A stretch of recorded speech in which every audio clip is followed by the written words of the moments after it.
Abrem as vossas Bíblias, Epístola do Apóstolo São Paulo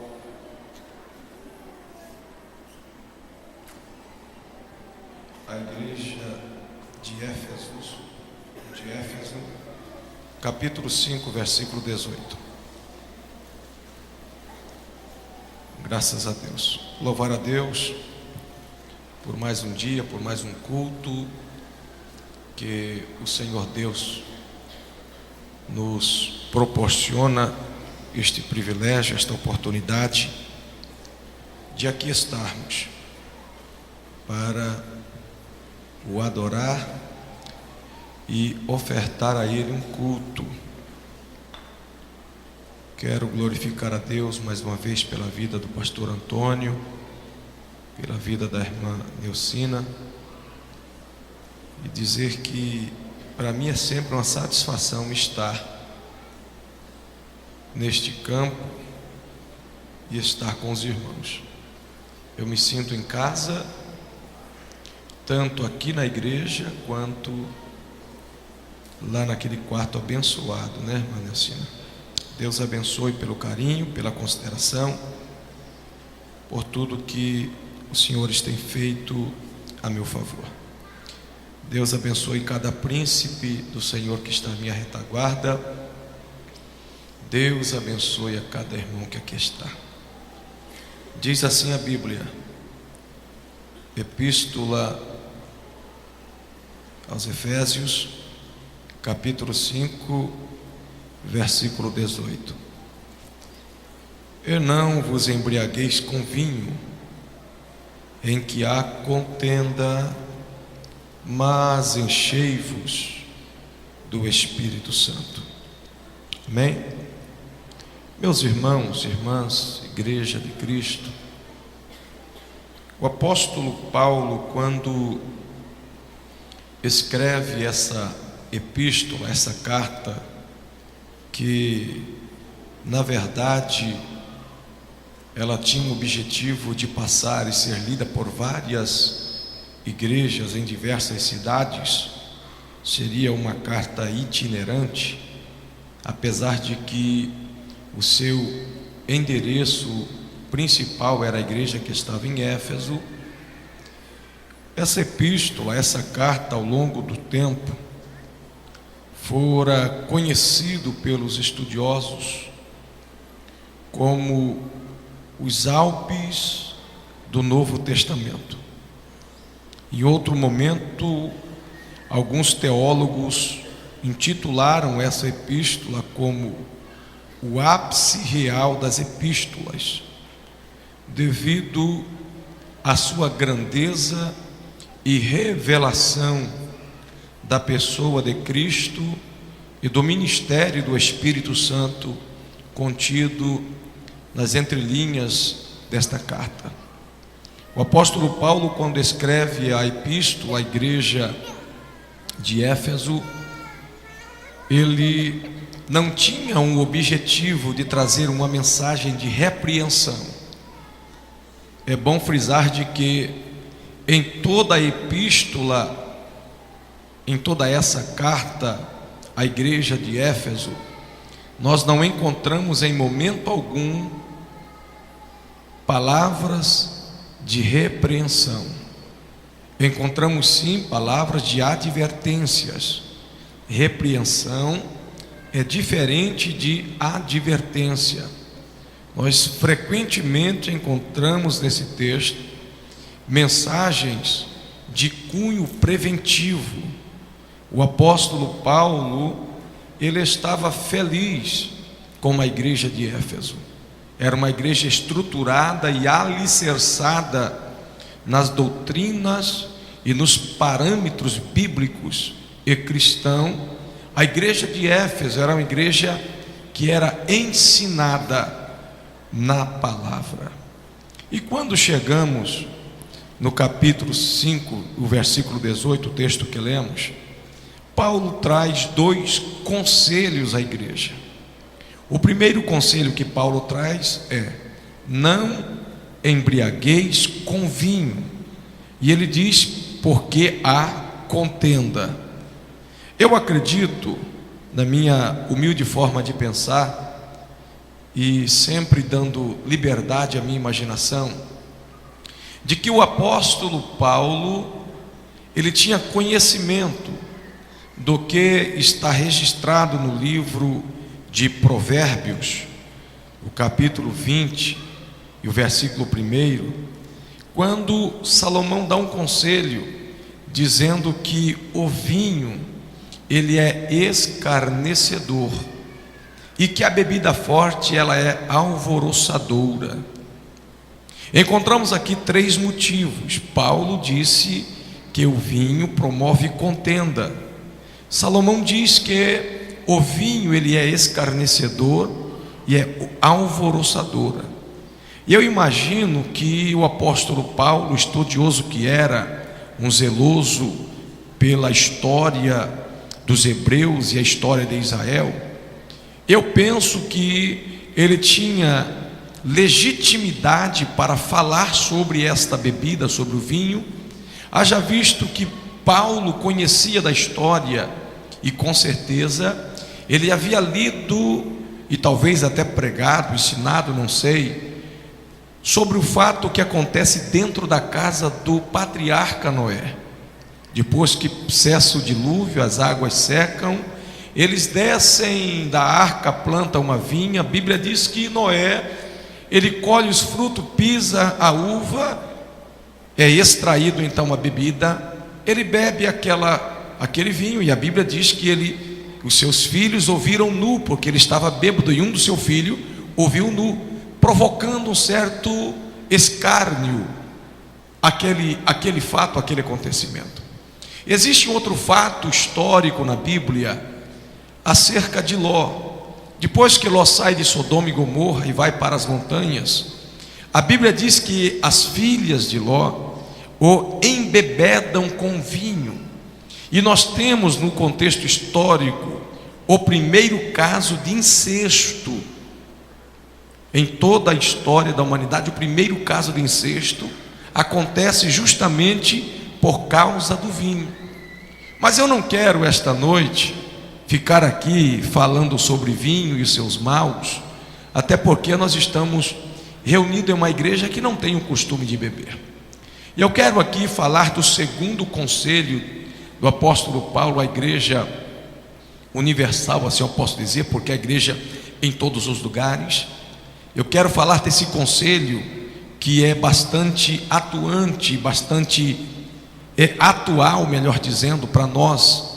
Quando Paulo diz de uma das ações do Espírito Santo, dentre várias ações do Espírito Santo, parece que uma das suas atividades principais, parece que aquilo que o Espírito de Deus tem mais prazer é encher o que está vazio.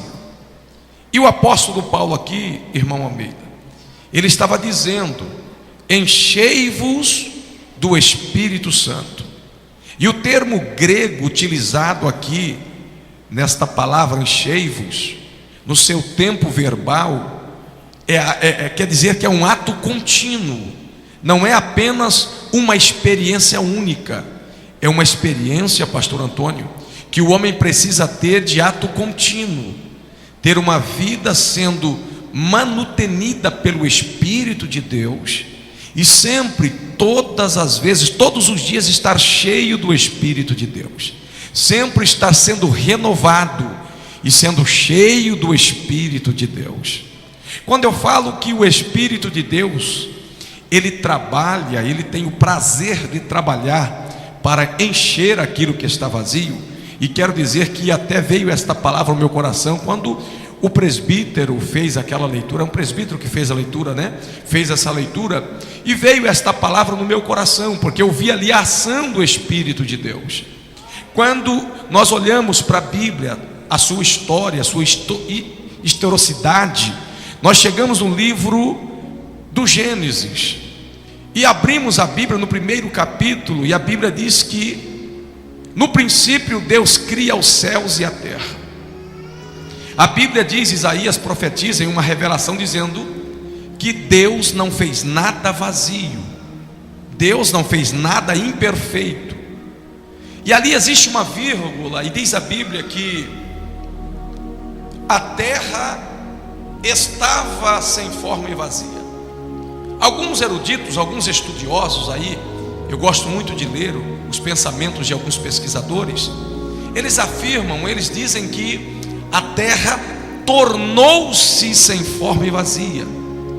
Quando nós olhamos para a explicação da ciência humana, eles dizem que a terra tornou-se sem forma e vazia porque em um momento da eternidade passada, há milhões de anos, caiu um cometa, uma estrela, um cometa aqui na terra e eliminou e bagunçou tudo aquilo que estava formado. Mas quando eu olho para a Bíblia, eu observo aqui o texto de Gênesis capítulo 1, versículo 1, a Bíblia diz que a terra estava sem forma.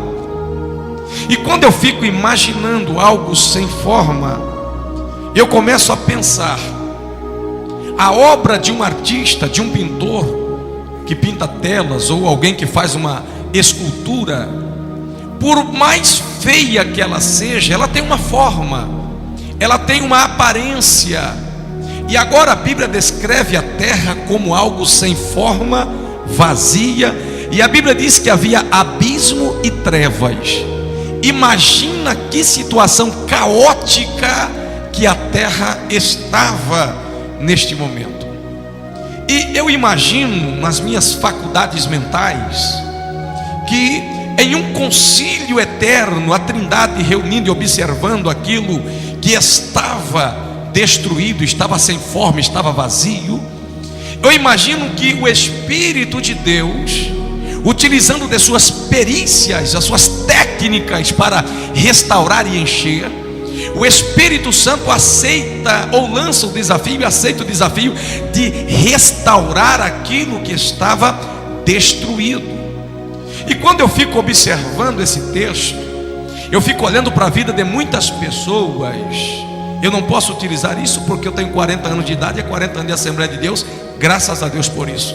Mas muitas vidas de pessoas que outrora estavam vazias de Deus, olhávamos para ele, a sua vida era torta, era um verdadeiro abismo.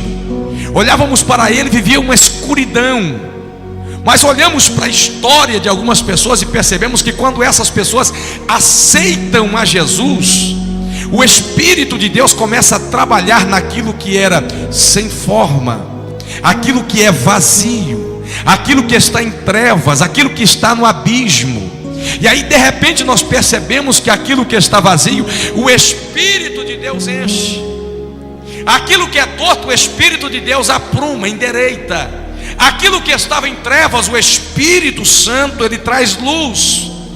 Então nós percebemos, irmãos, na restauração da terra, a ação direta do Espírito de Deus para restaurar, para recuperar, para trazer forma, para encher aquilo que está vazio. E quando eu olho para a história do ser humano, a história da humanidade, eu percebo que quando o homem está lá no jardim do Éden, e a Bíblia diz que na viração do dia, Deus descia no Éden e falava com Adão, conversava com Adão, bom dia, boa tarde, boa noite, como é Adão, como foi o seu dia? E tendo aquele diálogo, eu percebo que quando o homem peca, o Espírito de Deus, Deus ali representado pelo seu Espírito, ele retira-se do meio da humanidade, do meio do homem, porque o Espírito de Deus tem um adjetivo, ele é santo. E sendo santo, ele não poderia habitar aonde não havia mais aquela comunhão, aquela santidade. Mas eu vejo ao longo da história, parece que o Espírito de Deus, ele sente saudades da terra. Isso é uma conjectura minha, não é pecado conjecturar. E aí eu começo a observar a história de homens, de mulheres, e percebo que de vez em quando o Espírito de Deus visitava alguém. E a Bíblia, ao longo da história do Antigo Testamento, diz que o Espírito de Deus se apoderou de alguém. O Espírito do Senhor tomou alguém. O Espírito do Senhor revestiu alguém. E aí eu comecei a estudar, a pesquisar. Eu estava sentado e pesquisando ali na internet as pessoas que eram revestidas, ia na Bíblia e fazia alguma anotação. E a primeira pessoa que veio ao meu coração é a pessoa de Sansão, no tempo dos juízes, quando Israel estava sendo oprimido por um inimigo. E a Bíblia diz que quando o Espírito de Deus se apoderou de Sansão, e a Bíblia diz que foi possantemente, o Espírito de Deus encheu a Sansão de forma poderosa, para fazer, para realizar, para em um nome do Senhor trazer a libertação para o povo. E a Bíblia diz que quando isso acontecia, Sansão era tomado por uma força sobrenatural, que ele rasgava um leão ao meio. Sansão, ele era tomado uma força sobrenatural, que de uma hora para outra ele se transformava em atirador de elite do exército do céu. Uma queixada fresca de jumenta, ele destruía um exército de 1000 homens. Quando isto acontecia, Sansão virava atleta. Ele corria atrás de raposas, amarrava suas caudas, ateava fogo na cauda e soltava as raposas na seara dos filisteus. Quando isto acontecia, Sansão virava halterofilista, aqueles que carregam peso, arrancava o portão de Gaza, jogava na costa e saía andando como se fosse uma pena. Quando o Espírito Santo de Deus, ele enche o homem, ele enche a mulher, é para fazer uma obra específica. Olhe para mim aqui, por favor, olhe para mim. O Espírito de Deus não enche ninguém para ficar sentado aí ou aqui, de boca fechada, braço cruzado. O Espírito de Deus te encheu, pelo menos para você dar glória a Deus e aleluia nesta noite. Pelo menos para isso. Quando eu olho para a história dos homens, ainda no livro de Juízes, eu encontro Gideão. Gideão, ele era um homem tão zeloso pelas coisas, que enquanto os midianitas estavam atacando Israel, furtando toda a sua plantação, a Bíblia diz que ele estava malhando trigo no lagar. Ele deu um jeito. E a Bíblia diz que o anjo do Senhor visitou a Gideão, e ele fez uma promessa a Gideão, dizendo que Deus estaria levantando ele como líder. Mas o que chama a minha atenção é que quando começa o ministério de Gideão, a Bíblia diz que o Espírito de Deus revestir, olhe para mim por favor, daqui a pouco tu vai dar glória. Revestir, irmãos, é como se o Espírito de Deus servisse como um sobretudo para Gideão.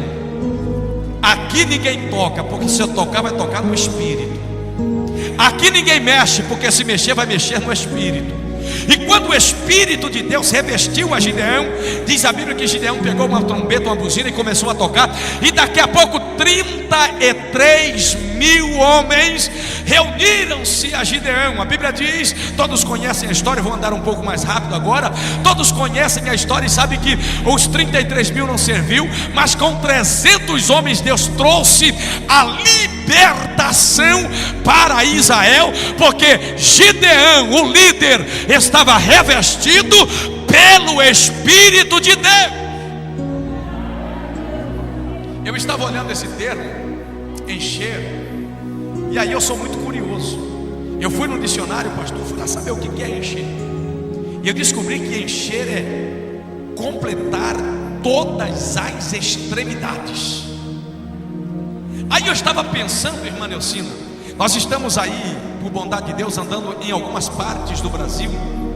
Em alguns lugares a gente chega e fica alegre porque vê uma igreja santa. Outros lugares a gente chega e fica triste porque vê um negócio que você não sabe se você está na igreja ou não está. Mas uma coisa eu sei que nós estamos percebendo, esta geração de crentes lights, diets, crentes mais ou menos assim, meu querido. E aí nós percebemos aí uma mensagem que alguns pregam aí, dizendo que Deus não está muito preocupado com o seu estereótipo. Deus está preocupado. Pegaram Jesus, eu costumo dizer isso aí, que pegaram Jesus, levaram para a faculdade de medicina, 5 anos na medicina, depois levou para especialização em cardiologia, e depois sai pregando que Jesus só quer o coração. Outros não foram tão assim otimistas, levaram Jesus para o açougue, fez de Jesus um açougueiro e passam a pregar que Jesus só quer o coração. Mas quando eu vejo na Bíblia que o Espírito de Deus ele enche, e que encher é completar todas as extremidades, eu tenho liberdade para dizer aqui esta noite que Deus quer encher você, o teu corpo, a tua alma, o teu espírito, o teu coração, a tua boca, o teu ouvido, o teu olhar, as tuas mãos. Deus quer te encher completamente do seu espírito. Deus não vai contentar te encher pela metade, não. Quando eu chego no primeiro livro de Samuel, no capítulo número 14, se não falha a memória, eu encontro um jovem, olha para mim aqui, jovens, por favor. Eu encontro um jovem que saiu procurando as jumentas que haviam se extraviado da fazenda do seu pai. Saul sai procurando as jumentas, mas Saul não encontra a jumenta, pastor. Saul encontra um profeta. E quando Saul encontra com este profeta, a Bíblia diz que Samuel profetiza dizendo: o Espírito de Deus se apoderará de ti, e você se converterá. Meu Deus do céu. Tem muita gente querendo o Espírito Santo, mas não quer converter. Tem muita gente querendo o Espírito Santo, mas não quer mudar de vida. Tem muita gente querendo ser usado, cantor, pregador, querendo agenda, querendo, na verdade está querendo é fama, né, irmão Almeida? Quer ser estrela, quer ser o destaque, quer ser a última bolachinha do pacote, mas não quer mudar de vida. Quando Saul encontrou com Samuel, a profecia foi dura: o Espírito de Deus vai se apoderar de você, e você vai se converter em outro homem. Olhe para mim. Quando o Espírito de Deus se apodera do homem, aquele que mentia não mente mais, aquele que enganava não engana mais, aquele que cobiçava não cobiça mais, aquele que prostituía não prostitui mais, aquele que adulterava não adultera mais, aquele que fornicava não fornica mais, aquele mal pagador que comprava e não pagava, ele passa a ser o melhor pagador da igreja e da cidade. Ei, quando o Espírito de Deus ele toma a vida de alguém, a sua vida é mudada. Ele discutia com a mulher, já não discute mais. Ele batia na mulher, espancava os filhos, a sua vida já é mudada. Por quê? Porque quando o Espírito de Deus ele reveste o homem, ele enche o homem, ele vem para mudar a história.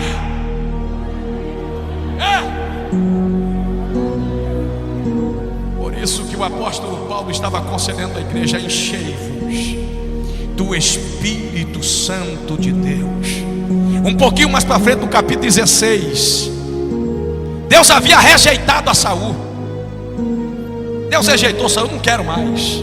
Samuel com pena, não, vamos dar um jeitinho, coloca um pano quente aqui e vamos dar uma ajudadinha aqui, dar uma forcinha aqui, uma forcinha ali. Deus disse: não adianta, rapaz, tu não vai tapar o sol com a peneira. Eu não quero mais, eu rejeitei. Vai lá em Belém na casa de Jessé, porque eu escolhi um lá. Não é o mais bonito, não é o mais grandão, não é o mais preparado, não é o mais bem vestido, não é o mais bem penteado, não. É o pastor de ovelha, é aquele que nem saber falar não sabe. Mas uma coisa eu sei: quando eu olho para a Bíblia, eu descubro que quando Samuel deitou a jarra de azeite sobre a cabeça de Davi, a Bíblia diz que o Espírito de Deus se apoderou de Davi e era com ele a partir daquele instante. Sabe como Davi saiu dali? Davi saiu matando leão, matando urso. Davi saiu jogando pedrada na testa de gigante. Davi saiu, irmão, de uma forma tão íntima com Deus, que a Bíblia diz que Saul estava possesso de demônios. E alguém chegou para Saul e disse: Saul, o negócio é o seguinte, tem um rapaz aí que quando ele pega a harpa e toca, o negócio acontece. Eu estava olhando para a vida de Davi e descobri que o que faz a diferença na vida do pregador não é ele saber pregar bem, não é ele saber versículo de cor, não é ele pular, gritar, bater palma. O que faz a diferença não é ser eloquente. O que faz a diferença é ter uma vida cheia do Espírito de Deus.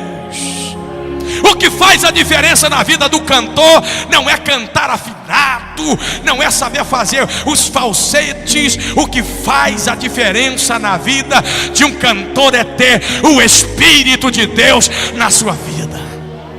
Pode cantar o 15 da harpa, mas se tiver Deus, o negócio acontece. Eu imagino, vai lá, busca esse rapaz. Imagina Davi chegando no palácio com uma harpa de 4 cordas. Olha aqui para mim, músicos, vocês vão concordar comigo. 4 cordas, uma harpa de 4 cordas. Impossível você preencher todo o campo melódico ou harmônico. É impossível, aleluia. Mas quando o homem tem Deus na vida, 4 cordas serve para Deus usar ele, irmão, aleluia. Sabe o que é que Deus está me fazendo entender aqui? Se você tiver o Espírito de Deus na sua vida, Deus vai te usar com aquilo que você tem, do jeito que você é. Você não precisa imitar ninguém, você não precisa ser xerox, nem duplicata de ninguém, você não precisa ser igual a ninguém. Seja você, mas seja você cheio do Espírito Santo, cheio até o cabelo, cheio até derramar, até transbordar, porque Deus quer usar você, Deus chamou você, Deus conta com você, é você que Deus quer usar, mas cheio do Espírito. Tem hora que eu fico imaginando, meu querido, Davi entrando no palácio, simples, pastor, simples, e os demônios lá. Tem hora que eu sou meio atrapalhado para pensar. Os demônios conversando com o outro: rapaz, vamos sair fora daqui. Mas por quê? Está chegando um tocador aí, o camarada toca uma... Mas rapaz, vamos fazer o seguinte, ele toca e nós dança. Aqui não tem como dançar não, meu irmão. Não tem como dançar não, camarada. Vamos sair fora. Mas porque olha quem está entrando ali. Uma coisa eu sei, viu, irmão? O crente que é cheio do Espírito de Deus, ele é conhecido no céu, ele é respeitado na terra e é temido no inferno. Aleluia. A Bíblia nos garante, nos dá direito de conjecturar de que quando Davi entrou na sala, aleluia, e começou a tocar, a dedilhar aquelas 4 cordas, não teve para capeta, não teve para demônio, não teve para Satanás, não teve para ninguém. A Bíblia diz que Saul era liberto quando Davi tocava. Mas não é porque Davi tocava bem, não, é porque ele estava cheio do Espírito Santo de Deus. Aleluia. Estou cronometrando meu tempo aqui. Aleluia. Ainda tem uns 5 minutos ainda, mais ou menos. Mas ao longo da história, o Espírito Santo, pastor, ele vinha sobre alguém. Depois que realizava aquela obra, o Espírito Santo voltava. Ele não permanecia. Mas nós encontramos na Bíblia, no livro do profeta Joel, no capítulo 2, versículo 28, Joel profetizando, dizendo que nos últimos dias o Senhor Deus derramaria do seu Espírito. Não seria mais comedido, não seria mais no conta-gotas. Não seria. Seria algo derramado, algo jorrado. E ao longo da história bíblica, nós percebemos no livro de Atos, no capítulo 1, versículo 8, o próprio Cristo, antes de subir ao céu, ele disse: vocês receberão poder. Quando nós olhamos o Atos 2, na descida do Espírito Santo, nós vemos que todos foram cheios do Espírito de Deus. A Bíblia diz isso. E quando eles são cheios do Espírito Santo, diz a Bíblia em Atos 3, Pedro e João foi para a igreja orar. Irmão, crente que é cheio do Espírito Santo, ele nunca contenta com o que ele tem, ele sempre quer mais de Deus. Ele sempre está orando porque ele quer mais de Deus. E quando ele chega ali no templo, na escadaria do templo chamado Formosa, todo mundo conhece a história. O moço pede uma esmola, e Pedro, olhando para aquele moço, disse: bom, ele não nos deu prata, ele não nos deu ouro, ele nos deu o seu Espírito. Estou conjecturando. E a Bíblia diz que Pedro, olhando para aquele moço, diga-se de passagem, que em Atos 2, Pedro prega em uma cruzada, a primeira, evangelista Jorge. Pedro prega nesta cruzada, quase 3.000 almas aceitam a Cristo. E sabe o que eu aprendo com Pedro, irmão?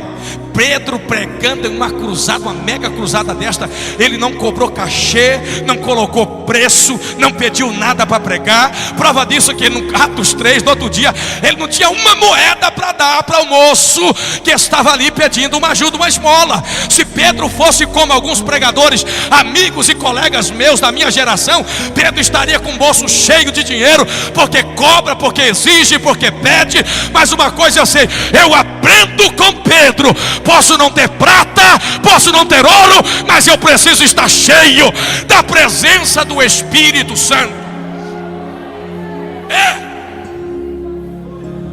A Bíblia diz que ele disse para o moço assim: ó, levanta e anda. Eu não tenho prata, não tenho ouro, mas o que eu tenho? Eu tenho Deus da vida, eu tenho unção, eu tenho graça, eu tenho poder, eu tenho autoridade, eu estou cheio. Levanta e anda. O que aconteceu? Alguém sabe? Alguém sabe o que aconteceu? Alguém sabe o que aconteceu? Para terminar, alguém sabe? O moço continuou do jeito que estava, pastor. Pode olhar no texto. Porque crente que é cheio do Espírito Santo, ele não vive só de palavras. Crente que é cheio do Espírito Santo, ele vive de atitudes. Diz a Bíblia que ele falou, o moço continuou. Aí a Bíblia diz que ele estende a mão. Crente que é cheio do Espírito Santo, ele está pronto para estender a mão ao necessitado. Nós estamos vivendo uma geração aí que não pode subir num palito de fósforo, já quer ser melhor do que alguém, já quer pregar. Eu prego mais, eu canto mais, eu ensino mais, o meu departamento é melhor, a minha liderança é melhor, porque o meu grupo é melhor, porque a minha festa é melhor. Coisa nenhuma, irmão. Jesus te chamou, aleluia, para você ser mordomo, para ser um servo, mas não esquecer que a glória dele é para ele, é por ele. É ele que faz, é ele que manda, é ele que age, é ele que transforma, é ele que enche. É Jesus que faz a diferença, irmãos. É Jesus. Mas Pedro cheio, tem gente, meu Deus do céu, eu estive pregando nesse e eu tem pregador que é tão estrela que ele nem cumprimenta a gente. Ele é tão grande que nem cumprimenta a gente. Aí chega um cuiabano lá que gosta de abraçar todo mundo, apertar na mão todo mundo. Uma coisa eu sei, irmão: Jesus não me encheu para ser melhor do que ninguém. Jesus me encheu para estender a mão para quem precisa. A Bíblia diz que Pedro estendeu a mão para o moço e o tomou e saiu andando, e o moço foi curado para a glória de Jesus. Aleluia. Quando chegamos em Atos 4:31, Pedro contando o testemunho na igreja, a Bíblia diz assim que tendo eles orado, moveu-se o lugar em que estavam e todos eles foram cheios do Espírito de Deus. Aleluia. Meu tempo venceu. Ao longo da história, nós encontramos Pedro na casa de Cornélio, cheio do Espírito, orando, e Jesus batizando Cornélio com o Espírito Santo. Nós encontramos Pedro na sua história, irmãos. Pedro caminhando nas ruas, e a Bíblia diz que quando Pedro caminhava, o povo dizia: lá vai o pastor Pedro. Aí o pessoal pegava os doentes, os paralíticos, cego, coxo, mudo, surdo, e colocava à beira da estrada. E quem sabe se fosse hoje era meio fio, aquele tempo não tinha, né? Colocava ali no meio fio, e a Bíblia diz que a sombra de Pedro ia passando. Aonde a sombra de Pedro passava, paralítico saltava, canceroso era curado, cego passava a ver, mudo dava glória a Deus, surdo ouvia o povo dando glória. Uma coisa eu sei: quando o homem é cheio do Espírito de Deus, Deus usa aquilo que ele tem para que o nome de Jesus seja glorificado. Quando eu olho para a história do apóstolo Paulo, o apóstolo Paulo foi tão cheio de Deus que quando Paulo não poderia ir fazer a visita para os doentes, Paulo tirava o lenço, quem sabe todo cheio de suor, e falava: vai lá, passa o lenço, esfrega o lenço lá. A Bíblia diz que o lenço curava. A Bíblia diz que quando o lenço estava para um lado e chamava do outro lado, mandava o avental, e o avental fazia a diferença. A Bíblia diz que Paulo era tão cheio de Deus que Deus fazia maravilhas por meio da mão de Paulo. O que é isto? É o homem cheio do Espírito Santo de Deus. Quem pode dar um glória? Olhe para mim e termino agora. Eu não sei há quanto tempo você está seco, porque tem crente que só é cheio em festa. Tem outros Eu não sei, tem uns que só se enchem quando segura nesse microfone assim, aí o camarada fica cheio, hein? Tem gente que só é cheio em congresso. No congresso ele pula, acabou o congresso, acabou a pulação, acabou tudo, acabou. Está mais seco do que língua de papagaio. Então eu não quero entrar em questão há quanto tempo você não é realmente cheio do Espírito de Deus. Eu não quero entrar em questão há quanto tempo Deus não lhe usa. Eu não quero entrar na questão de quanto tempo você não contempla Deus falar contigo. Uma coisa eu sei, eu quero fazer uma oração aqui. E nesta oração eu quero convidar 2 grupos de pessoas. O primeiro grupo que eu quero orar é aqueles que estão desviados. Infelizmente, algum acidente de percurso te tirou dos caminhos do Senhor. Você outrora era cheio, falava em mistério, profetizava, tinha visão, tinha comunhão com Deus, sentia a presença de Deus. Hoje você está desviado. Ou talvez você nem crente é. Mas uma coisa eu sei, quando você aceita Cristo, o Espírito de Deus faz parte da sua vida. Porque diz a Bíblia que o Espírito de Deus faz em nós morada. E eu quero orar por você. E para que isso aconteça, eu peço para a igreja, eu peço para os irmãos que, por gentileza, dê uma olhadinha do seu lado esquerdo ou do seu lado direito. Dê uma olhadinha, por favor.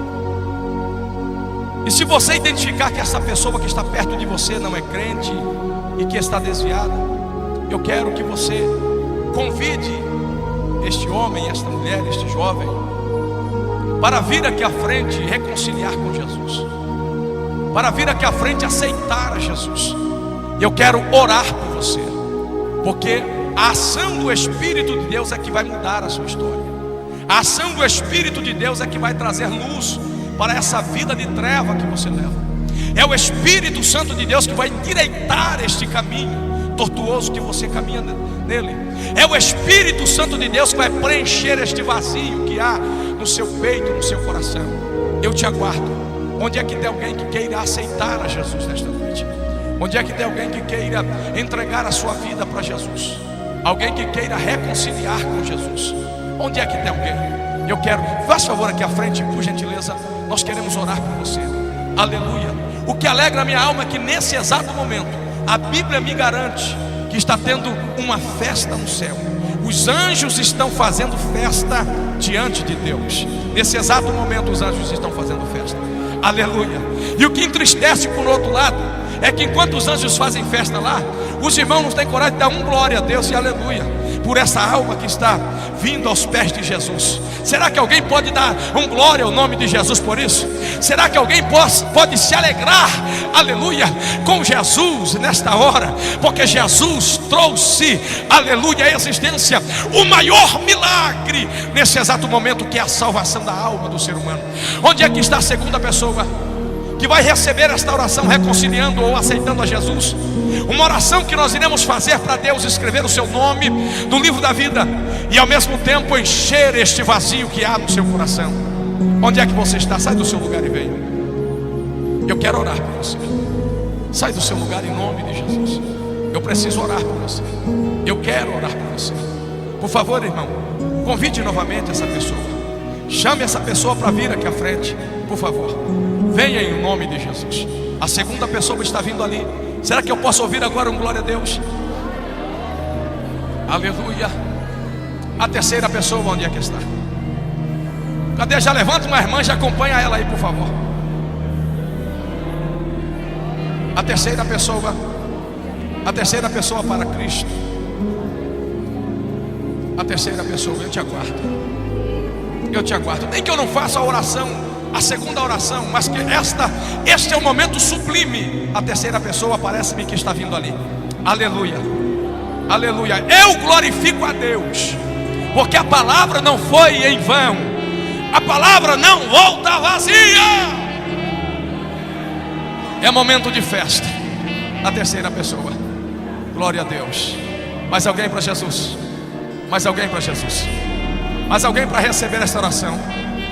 Este jovem está reconciliando. Mais uma pessoa. A quarta pessoa está aqui à frente. A quinta pessoa está vindo lá atrás. A quinta pessoa. Aleluia. Quem faz é o Espírito de Deus. Quem trabalha é o Espírito de Deus. A sexta pessoa, cadê a sexta pessoa? Cadê? Deixa eu orar por você, deixa nós orarmos por você. Deixa nós orarmos por você.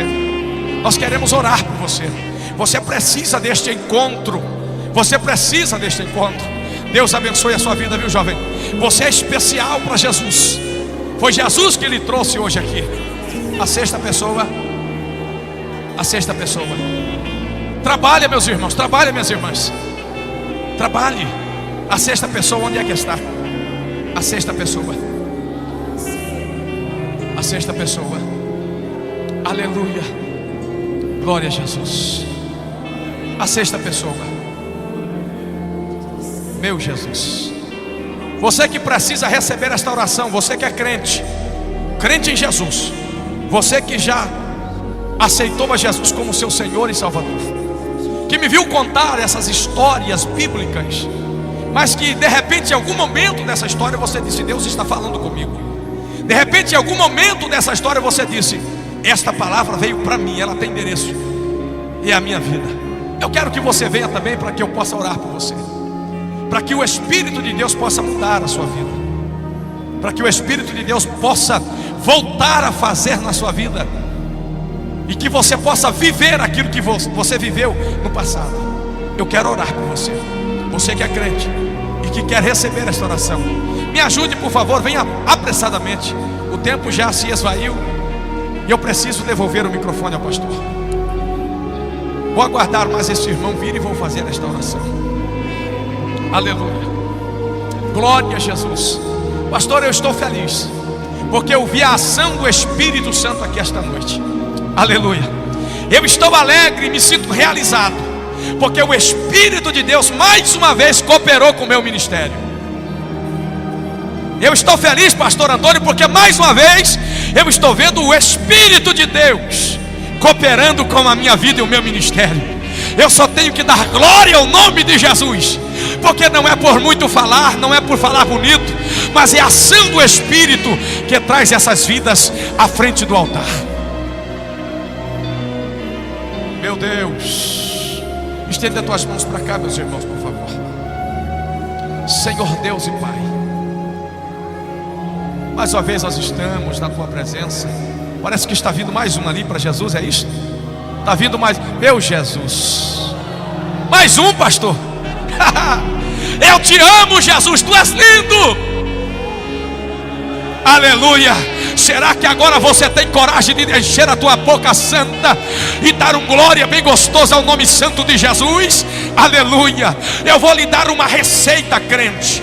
Você que quer ser cheio de Deus, a Bíblia diz em Salmos 81, verso 10: eu sou o Senhor teu Deus, que te tirei do Egito.